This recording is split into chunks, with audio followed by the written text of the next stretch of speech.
Hi, and welcome to my weekday devotional for Thursday, the 11th of April. And our reading is from Matthew chapter 28 and verses 12 and 13. And having come together, that is the chief priests, they consulted with the elders. And they took a large sum of money and gave it to the soldiers, saying, "Say that his disciples came during the night whilst we were asleep and stole him." Now, there may be many times when people want to avoid telling the truth. It could be because the truth would mean people would have to change their way of thinking and living.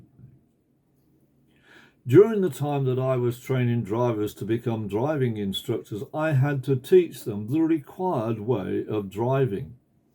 In order for them to pass the instructors' driving tests, they needed to change their way of driving to the true standard that was required.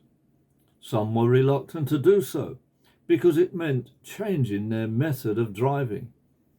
It is most likely that the guards gave an accurate account to the chief priests of what had happened concerning the resurrection of Jesus.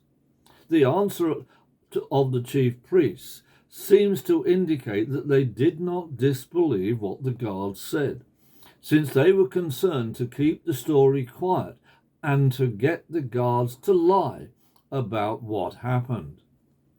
These days, this would be called either misinformation or fake news. They didn't want the truth to come out because it would mean that they would have to admit that they had been wrong about Jesus. In turn, this would mean that they would have to make a radical change to their religious thinking and actions.